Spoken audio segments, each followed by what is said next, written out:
afternoon. You're welcome to the faculty. Faculty is a public affairs program in Delta Broadcasting Service Television Asaba every weekday. And on today's faculty, we have a very challenging topic. Yes, we threw some light on this topic earlier on during the week, and today we brought more diaspora consultants and, of course, speakers to come give us an incisive and retrospective narrative on what this topic would really look like. Of course, on today's topic is basically community development, whose responsibility. A lot of times, leadership has been thrust on people who probably do not have an idea of their responsibility towards followership. Leadership comes with a lot of responsibility, commitment, content, capacity, and most importantly, fidelity.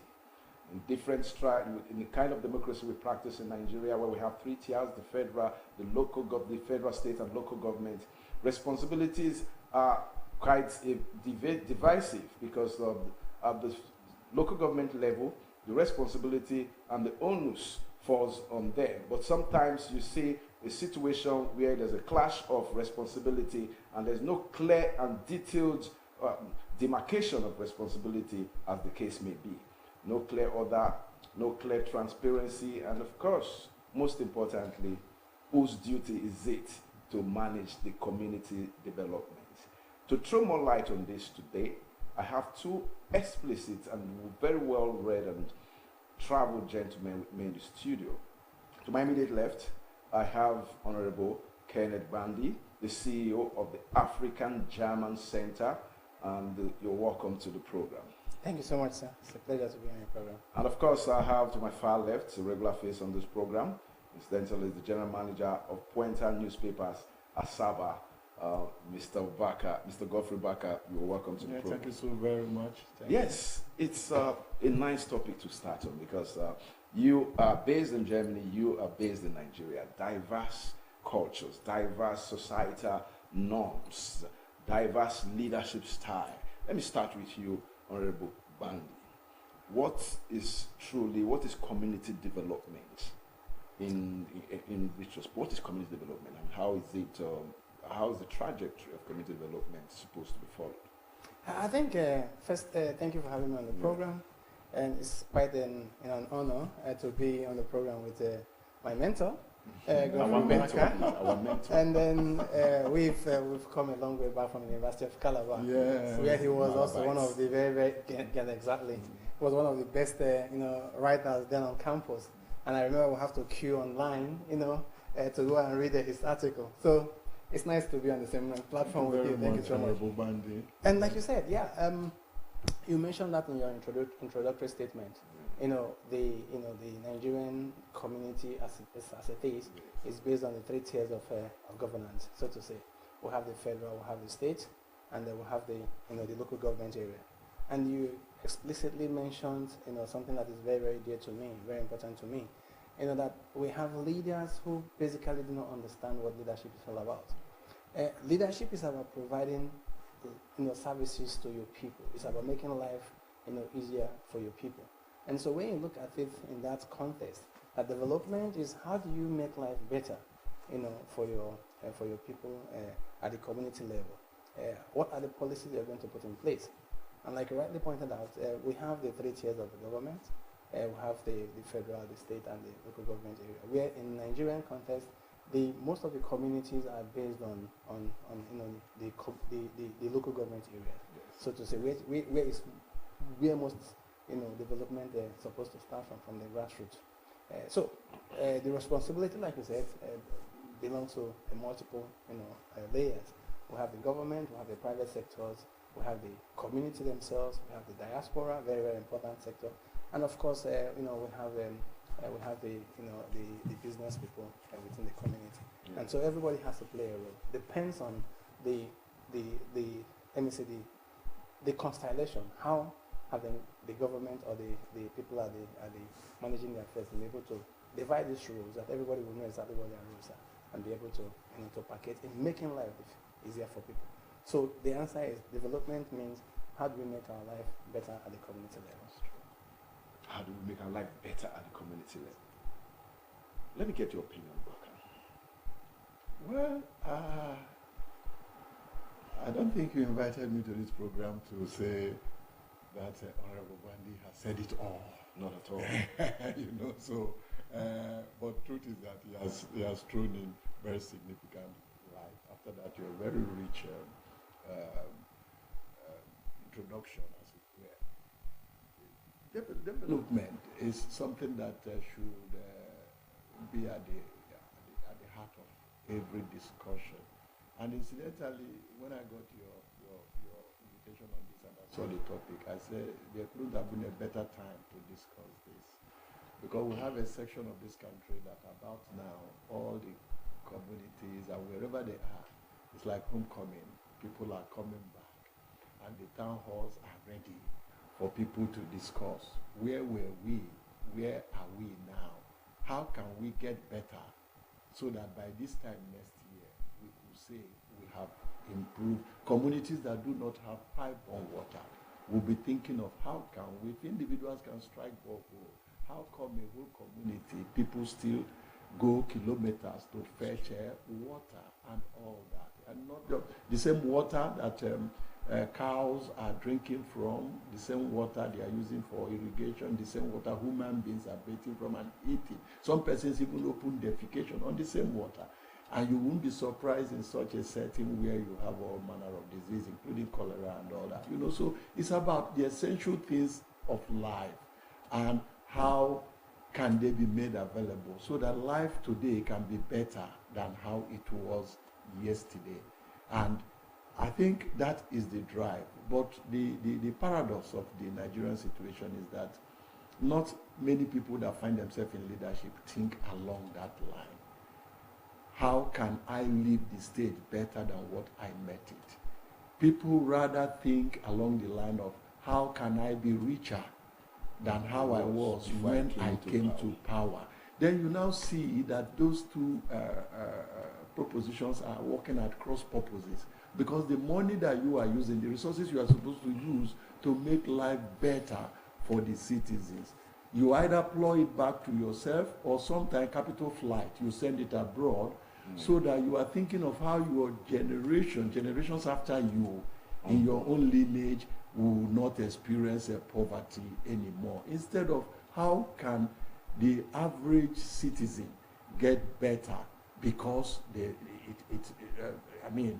circumstances and posterity saw you in a position of authority. So that is the challenge between the leadership, the people's agenda, developmental agenda, the reality on ground, and like you asked, who should drive this process? Governments come with policies, you understand, providing issues of security and all that. When it gets to international relations and, government wields all the power. But the people need to drive their own process. That is why the people need to.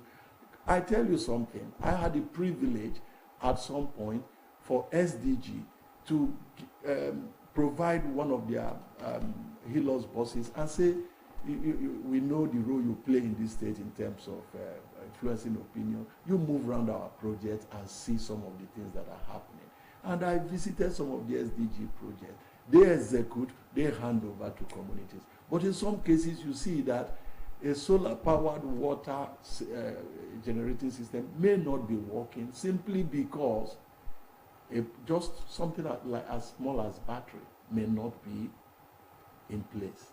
And you ask yourself, how come a whole community is not getting water just because of a battery or generator to pump the water at some point so that it will circulate? Because the government came from above, as it were, provided that water, but never carried the people alongside. And so you hand over the facility to the people, but the people are not able to manage it, to sustain it. That is why for every developmental trajectory, you need to factor in the people so that whatever facility you are putting in place, they should be able to sustain. But if you bring it up and just give to the people, sometimes you return and you see that it's not able to manage. That is why the people constitute a critical factor And this is the season, incidental in this part of the world, that beyond Christmas, I mean, you see town hall meetings. And I don't know if Honorable Bandi has told you, he's anchoring one in his community, Akuku Igbo. Okay, that has to do with now, the development. That's interesting to know. Yeah. So we're looking at, I'm coming back to your Bandi. You referenced during your opinion, you referenced the influence of different institutions and individuals having responsibility towards community development. You talked about the federal, the state, the local government. You talked about individuals. You talked about the community itself. Then you mentioned diaspora, which interestingly, now for diaspora to come in, that means security must be guaranteed. That means there needs to be a correlation between all institutions that have to play a role towards community development. Now, when you talk of the diaspora, can you reference the limiting factors towards diaspora responsibility towards community development vis-a-vis Germany, Nigeria, through Malai? That's a very long story. I mean, interesting question at the same time. Like Godfrey Baker said, you bring in the government to, the role of the government basically is to set up the policies, you know. And in addition to setting up the policies, he mentioned security as one of the important aspects of that. So once this is done, once you have a conducive investment, policies, you bring in the business people.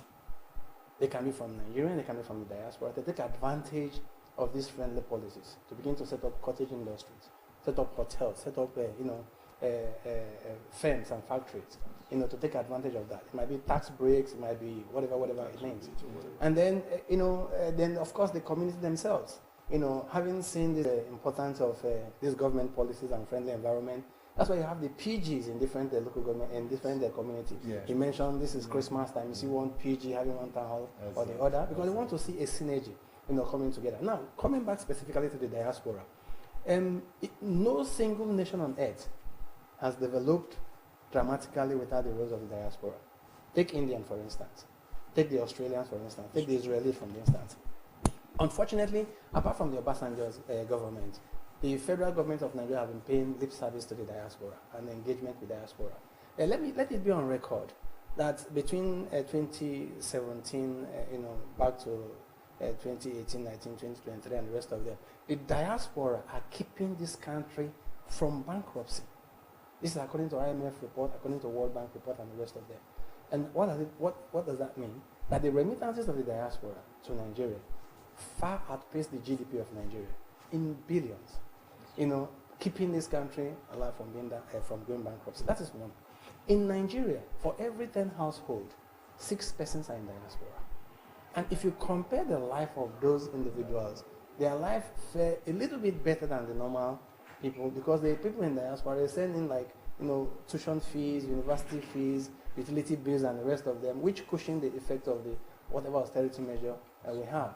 And so the one of the most important aspects of development, I think Godfrey Back also mentioned that, is the human capacity. The human capacity or the human resources is the biggest resource. I mean, whatever you can think, you can have it. And we have a lot of Nigerians in diaspora. Take example, the African Development Bank president. He's a people in power who are interested in taking 5%, 20% from exactly what they are going to do. So the role of the diaspora in community development or Nigerian development as per se is not lacking. What is lacking is the political will, to set the agenda, to set to have a plain level field where everybody can get involved. Be it in the areas of medicals, be it in the areas of investment. If you look at from Canada, UK, and of course many in the States, most of the individuals that are running the investment portfolios are Nigerians. And so you wonder if people can do this kind of things abroad, why can't they do it in Nigeria? Like I said, apart from Obasanjo government, who did not pay lip service to bringing in and engaging the diaspora, subsequent government have been paying lip service on diaspora. That's an interesting one. Let me come to you. Now, we're looking at the challenges of community development. But most importantly, the media has a major role to play. You are a media practitioner. where has the media failed, and what roles do you think they should have played better in helping in actualizing the dream of community development, and of course bringing together every institution and every player that needs to play a role towards helping to develop the communities? Well, the media basically is to sensitize.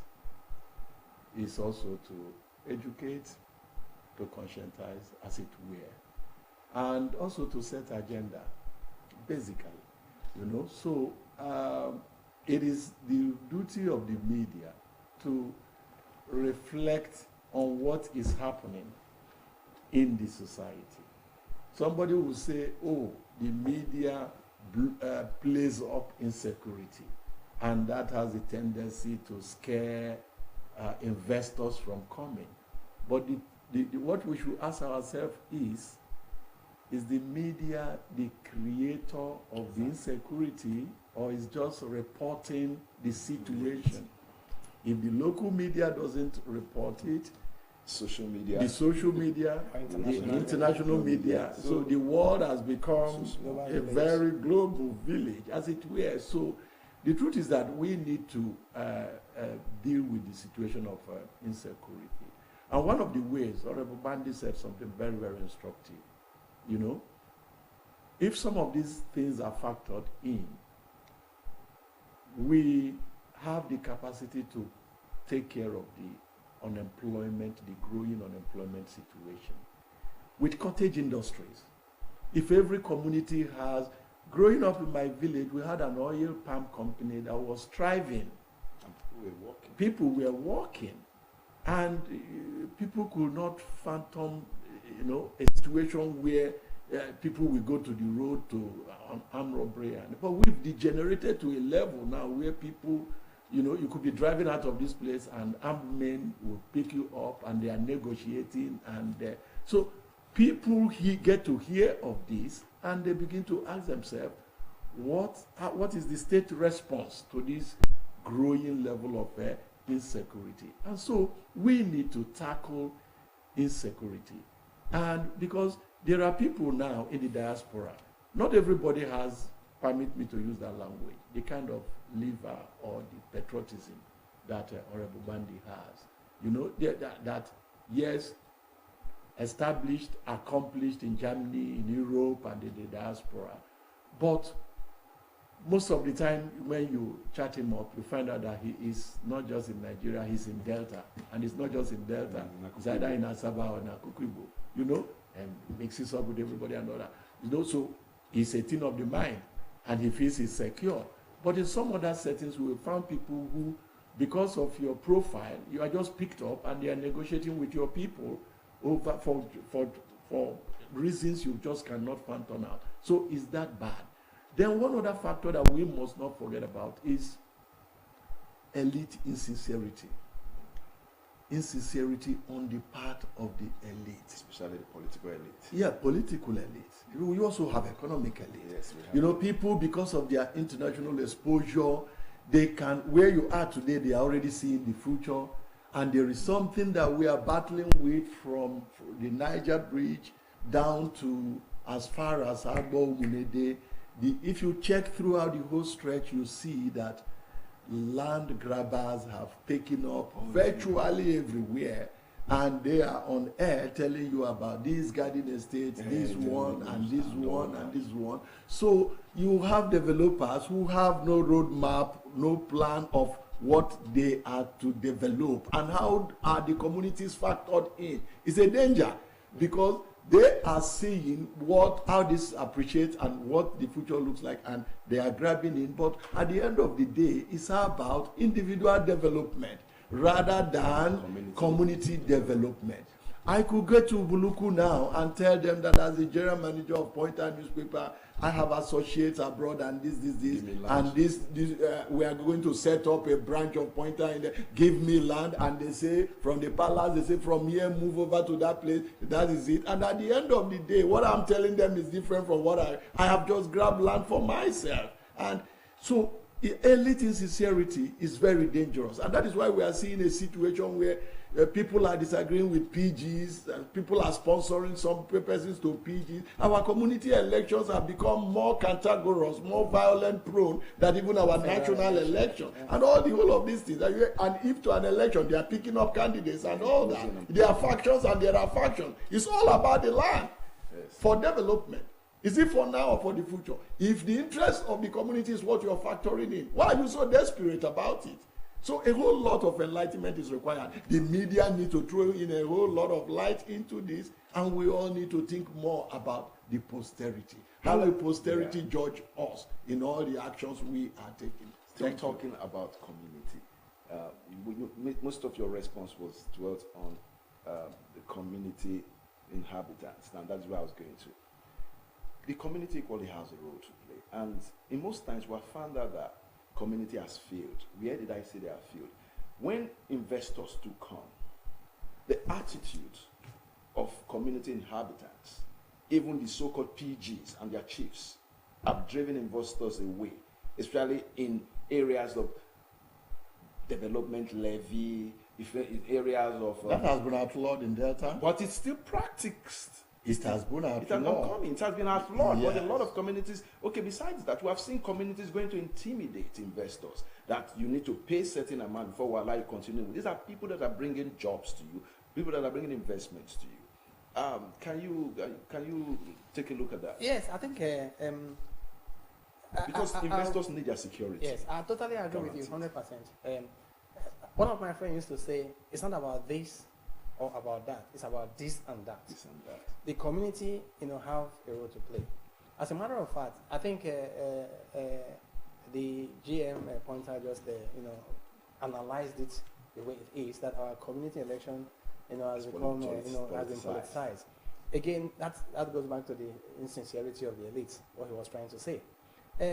What we are basically doing as an example, in as much as it's not my fan, the former president of Nigeria, Muhammad Buhari, he said we are having a generation that sees that, it's not his language, but that's my language. That 419 and, unaccounted which has become known, that they have a generation that believe that doing anything contrary to this is out of fashion. And so we have a generation that, believe in this manipulation, believe in, this, elite insincerity, to survive. Now we need to begin to get back to the drawing board, and exactly what Godfrey Back also mentioned that we're trying to do. In Akoko Igbo, for instance, we want to bring everybody on board. We want to bring the chiefs on board. We want to bring the our representative on board. Hopefully, Senator Ned Nwoko and Ngozi Okole will be there. We want to bring our chiefs on board. We have to bring our diasporas on board, and together we want to draw up a roadmap. Where do we want to see Akoko Igbo in the next 50 years? Yeah. And then we now begin to look at what is the strength of Akoko Igbo as a community. Then let us look at these problems of the land grabbing. Let us look at this problem of youth unemployment. Then let us begin to draw up a roadmap that all the community will own, and we begin to work one after the other, developing, fine-tuning as the case may be. By so doing, we are in a position to help to hold people accountable for their action or in their inaction. Still on Akoko Igbo, please, I want to reference something. It's on good state, the information I have. Akoko Igbo was lighted up by diaspora a couple of years back, and the lighting has been compromised. I don't know if you have an idea of that. And why is it that communal responsibility towards community development has not been institutionalized, has not been part of our culture? I agree. He mentioned that at the beginning. That sometimes, let me still maintain that it has to do with the elite insincerity. What do I mean by that? You have somebody taking an NDDC project or constituency project. So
Well, it's good to be back. Sorry for that break in transmission. I'm back to you, Honorable Kenneth Bandy.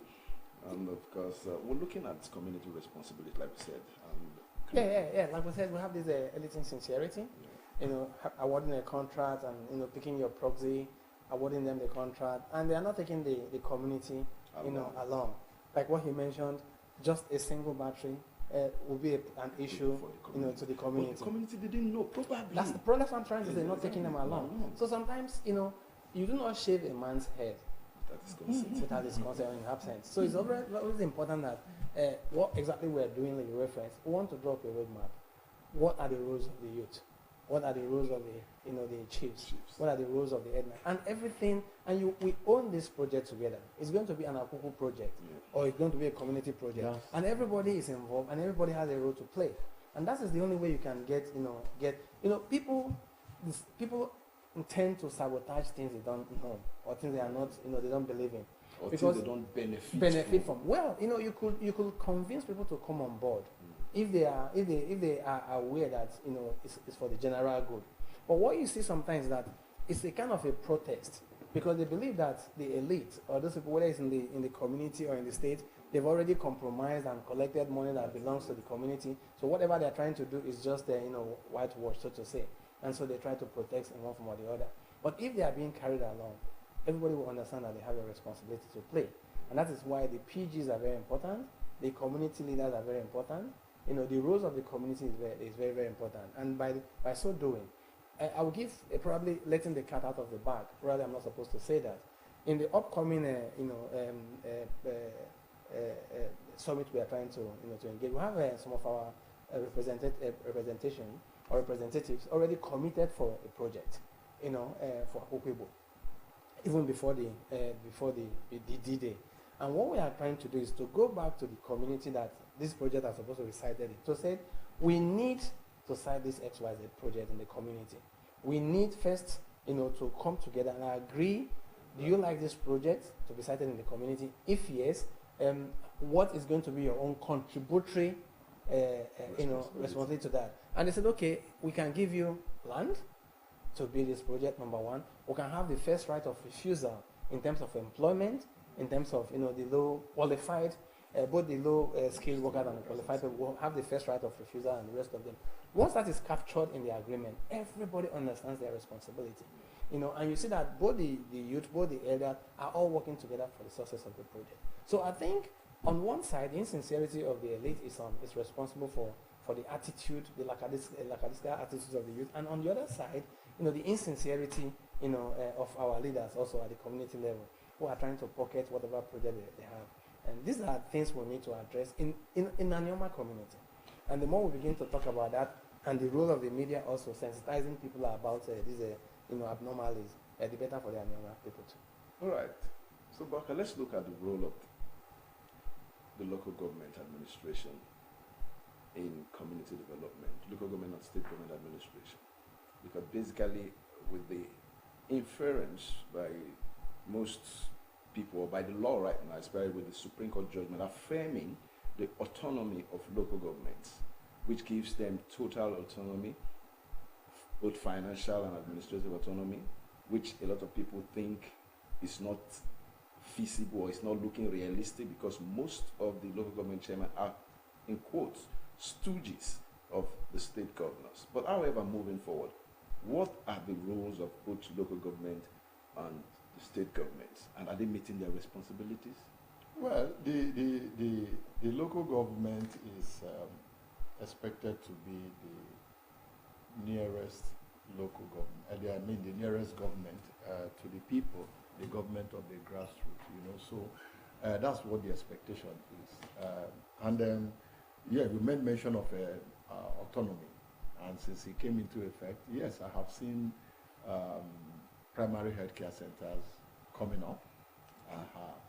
The hospital the building doesn't make the hospital, but I've seen buildings that I knew when they did the foundation, and a few weeks after, I've seen the thing coming up, and something also reminded me that, this is one of the dividends of the autonomy given to local government. There are more activities now going on in the local government, but beyond the autonomy, there's so much that is of a challenge in that tier of government, and that is the fact that our democracy ought to have started from there. That is the base. But the tragedy of the entire what we call democracy in Nigeria is that that foundational base is very questionable, because a number of them, I know what your medium is, and but truth be told, a number of them didn't emerge out of the vote of the people, but they were penciled down by leaders, and you just see a situation where their first kind of responsibility is to the leaders who before the people, and that already is a very, very dangerous setting for them. You know, so little wonder you find out that some of them, the connecting road even to the local government secretariat is not done. You understand? We expect that now that they have autonomy, they should be able to do it. Some of them too, you have very bogus workforce. What in the private sector or in some other settings, 2, 3 of us can do and do neatly. You see a setting where 15, 20 people are involved in it. But that having been said, our greatest challenge now is the factionalization in our communities. Yeah. Honorable Bandi has very noble ideas, wonderful vision for his community. And there are people, I'm not from that community, but my community is also not too far. Except adequate security, you know, this is a secular program, so I'm not trying to give a prophecy. But except they have adequate security that day, you will find out that there are some interest in their community. Some of them are business interests. They are not necessarily from your community. That may send people that day to destabilize the meeting that you are supposed to have. You just find a situation. There are already investment interest in your community already. That is already jittery over this gathering of your people. And as we speak now, they could be arranging settings where you may not even, in your birthplace, even hold that meeting and hold it well. In some scenarios, they may send people to come and oppose your views. In some others, they may send people to come and just destabilize you. That is where we are. And it's a very, very dangerous setting. With some money in there, are trying to export violence to some other communities. And it still revolves around, we don't have oil in this area. So what do we have? It's land. And it's a fixed asset. People know it's already getting smaller and smaller. And they are now becoming more, even in some communities. And that is one of the things that we need to get members of our community. Interestingly, it's difficult. You and I are sure of the next meal, so you can stand on certain principles. There are some that a 50,000 naira can make them sell their birthright. A lot. And we have, because of the poverty, the level of poverty in our community, that is where we are. Now, interestingly, we made mention of that most of our local government chairmen, in fact, most of our politicians, got into the positions they got into through transactional style of politics. That the politics is not a politics that is based on ideology, but more of a transactional setting. I'll put you there, you'll be remitting to me and all that. You make this return within this return, which is a major problem. Yeah. You are the CEO of the African German Information Center. That means you have a lot of information embedded in you. Please, how is it like? How is community development in Germany? How is it different from community development in Nigeria? What are those things that we can learn from your African Information Center? First, like Godfrey Barker mentioned, I'm a member of the Social Democratic Party in Germany for about 20 years now. And similar to every free democracy in the world, the basics, there's something they call the base, and they are the community level. They are the most strongest element of the political system. Yeah. Why from Nigeria you start from the top. Absolutely. The councillor, the governor, they will come from the basis. And in fact, they can have in an agreement that they want to have a coalition with XYZ party, and the basis will vote against it, and that's it. And that's it. You know, so the basis, the local government, they play a very, very important role, very, very important. I mean, you can't deny that fact. And because of the fact that you have a certain level of economic independence, so to say, nobody needs to collect 15 naira from you to take their decision. Yes. So they will tell you the way it is without mising words. So until we begin to get to that level of of transparency, we'll still have a long way to go. That's number one. But secondly, I think we agreed generally together here that in as much as we have laid so much blame or emphasis on the government, that government is not cannot do everything. That's true. So the community also have should to take responsibility. Yeah. And so what we are trying to do, like every other community should do, is to begin to to sensitize the community. That in as much as the government is not trying to do what they're supposed to do, this land is our bed, land of our bed. Yeah. We will live and we'll probably die and be buried here. Yeah. And we don't expect that Governor Obaka, who is going to be probably the next governor of Delta State, is going to come and start developing. So if he's not going to do that, we're not going to survive. No, we need to come and put our heads together to say, okay, without even the government support, what can we do for ourselves? Yeah. And that is where these are which requires getting organized. Because you cannot do that if you don't get organized. So the first and most important one is getting organized. The family value plays an important role. Because they say that if you sweep your father's compound, the village will be clean. So we begin to look at the Ubaka's families, your family, my family. What roles have they played in the past in the community? Yeah. What roles can they still play? Begin to get like minds together. And no matter how the forces of anti-developers, so to say, anti-development, so to say, if we have the like minds coming together, to say that enough is enough, we need to put our house and put our community, right? We'll begin to do that. And again, little things, little companies here, little cottage industry there, having, family, saying we are supporting this initiative, no matter what they think, and the rest of them, will begin to change the narrative. So until we put power back to the individuals, to the community, which I'm not expecting that to happen in the next 10, 20 years with the situation we have in Nigeria. So we'll do the best we can, by trying to organize ourselves, getting ourselves organized, and also reaching out. We must reach out to the government, we must reach out to our representatives, we must reach out to the NGOs, we must reach out to the media, try to say, okay, this is the little thing we want to do for our community. How can we form a synergy? How can you support us? How can we partner, to that? So the community must begin to learn how to partner. I have a very, very, a good example. I don't know whether most people have heard about it. If you go to Onicholona, we have General Oche and also the wife, Doris Oche, Charity. In fact, they are turning Onicholona to a small London. The market have been renovated, the street lights everywhere, the roads have been tied, and the rest of them. I'm sure he's not the only person from Onicholona, but he has a mind to do that. So we begin to look at, the more of such people in our different communities, who have the potential, the possibility, and the ability to do that. We should not allow our leaders, we should not allow our chiefs to frustrate us, into not doing what is right.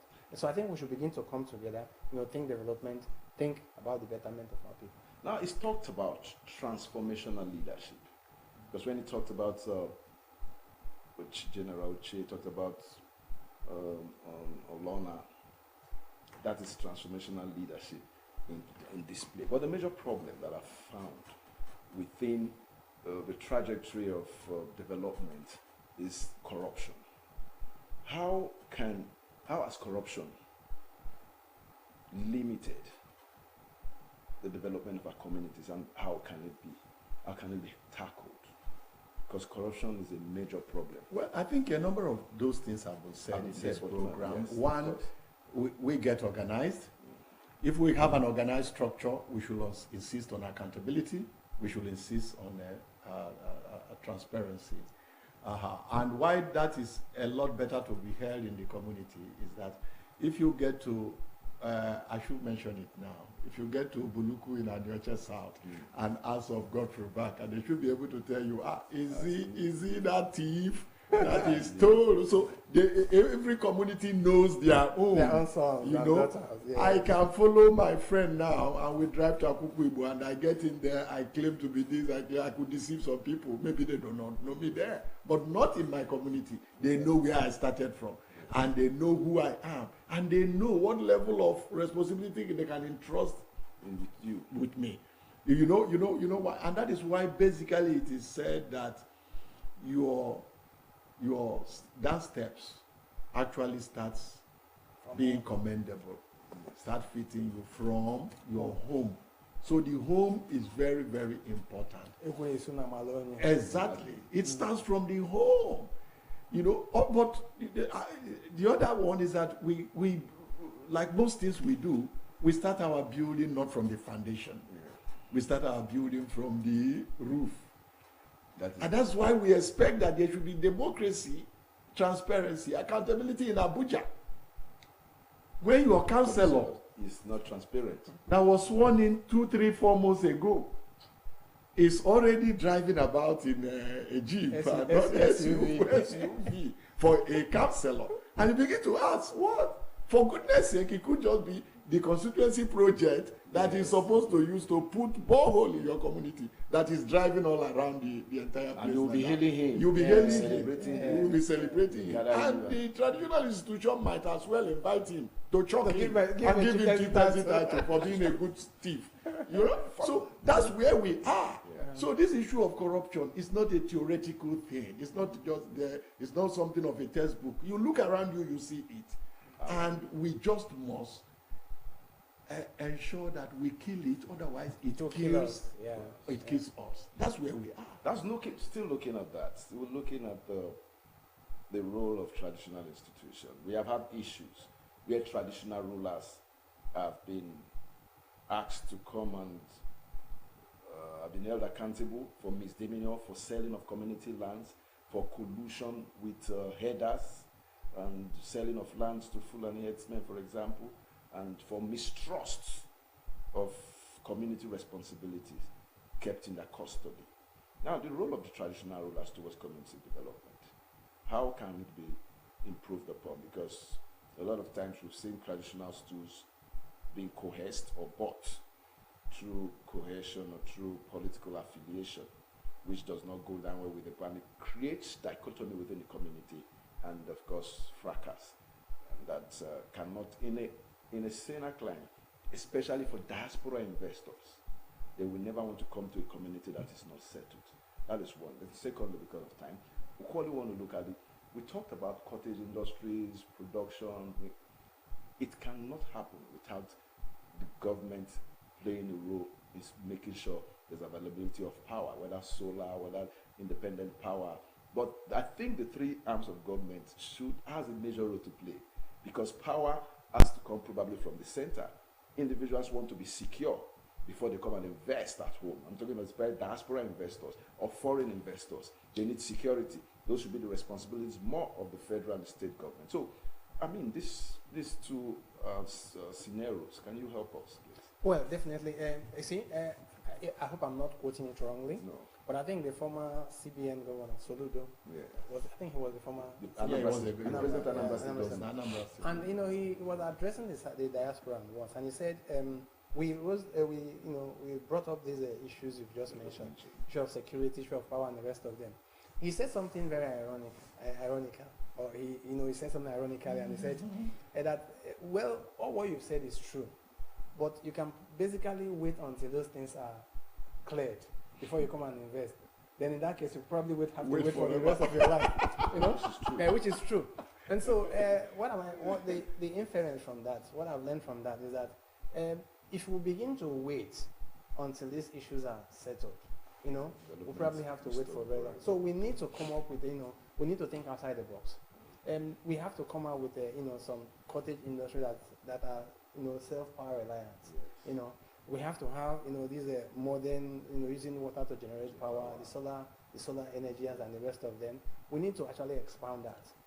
Again, I think while we still crave for, the indulgence of the government to help with the power system, we should begin to look. That's why the community level is quite different from the state or We have you need a very large amount of power supply to be able to run up an industry. But if you have a 3-4 solar energies and the rest of them, again, without trying to take so much credit or believe to know it all, we actually, part of the program we are going to adopt in our Kukuibo, is what we call smart energy system.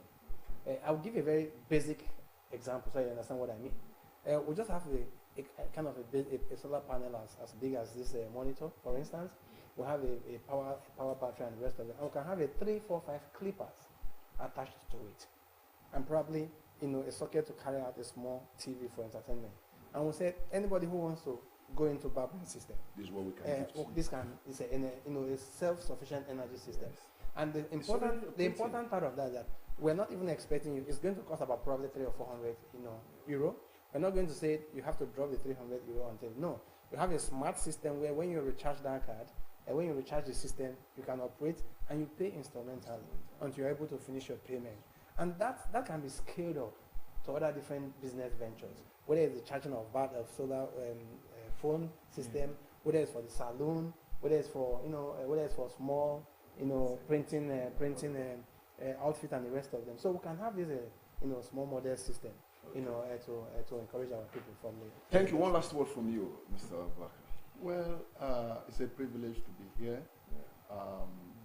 You asked him a whole number of questions, but I think because of the red cap, he's very close to the palace, so he avoided that of our traditional rulers because he knows that whatever he says will be held against him, But our traditional institutions live above board. They have created, some of them have created some issues, ceding out land and compromising. They say Caesar's wife should be above suspicion. Yes. They should be seen as being closer to the gods. Yeah. They are really revered, exactly. And so they should live above board. Okay. And I also think communities should try to work out a system of how they can sustain the traditional institution, because a palace that is hungry can compromise on anything. Absolutely. All right, thank you very much. It's been a very, very topical discussion on the faculty this afternoon, and of course, our topic has been developing local communities whose responsibilities. I've had two very important discussants with me in the studio, and that I'm sure you've been well informed, and of course you acknowledge the information given to you. I want to appreciate you, Honorable Kenneth Bandy, the CEO of African German Information Center, Germany, for coming to the program. Thanks for coming. Thanks for having me. And of course, Mr. Godfrey Ubaka, the General Manager, Pointer Newspapers. Thanks for coming. Thank you for bringing University of Calabar some 35 years ago, bringing it to your studio. Thanks for having this. They are both Malabites. It's nice bringing them together again. University of Calabar. Till we come your way again on faculty, I want to appreciate you. Thanks for joining us, and make sure you do it every other weekday. Good afternoon. Wow. Thank you so very much.